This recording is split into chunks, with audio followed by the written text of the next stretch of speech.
ఏం డబల్ గివర్లు చూపిస్తేస్తున్నావు అనుకుంటున్నారా? ఏం లేదన్నా. హాయ్ హలో, నేను మీ తెలుగు అబ్బాయి తేజ.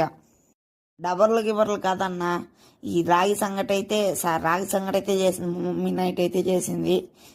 అదైతే పొద్దున్నే లేసి అయితే మేము అంబలైతే కలిపి చేసుకుంటున్నారు. మీరు ఎలాగ అంటారో కామెంట్ చేయండి. దీన్ని సద్ద అంటారా, లేకపోతే జాబ్ అంటారా, లేకపోతే అంబలు అంటారా? కామెంట్ చేసేయండి, సరేనా? రాగి పిండితో అయితే కలుపుకునేదాన్ని, వేడి చేసి కలుపుకునేదాన్ని జామ అంటాము.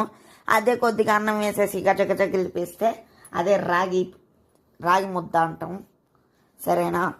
మేము మమ్మీ ఏమేమి వేసిందంటే అంబలిలో ఒక ఆనియను, 4 పచ్చిమిర్చి అయితే వేసింది. తర్వాత తగినంత ఉప్పు వేసుకొని, నీళ్లు పోసుకొని, పెరుగైతే వేసుకుంటుంది మా మమ్మీ. చేత్తో కలిపెట్టుకోకుండా ఫస్ట్ అవంతా మిక్స్ అవ్వడానికి అది గంటితో అయితే కలిపెట్టుకుంటుంది మా మమ్మీ. తర్వాత చేత్తో కలిపెడుతుంది, చూడండి. ఏమన్నా మన ఇండియా వాళ్ళు చెయ్యి కలిపి చేస్తేనే కదా టేస్ట్ ఉంటుంది. చూడండి, మా మమ్మీ చేత్తో కలిపింది కావాలా? పెట్టేస్తున్నాను, చూసేయండి. చూసారా, మా మమ్మీ చేత్తో కలుపుతుంది. అటు పిసికి పిసికి కలుపుతుంటే ఎంత టేస్ట్ ఉంటుందని.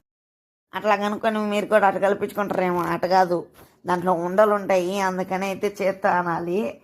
గంటితో అంటే రాదు, అందుకని అయితే మా మమ్మీ చేత్తో అంటుంది. చూసారా?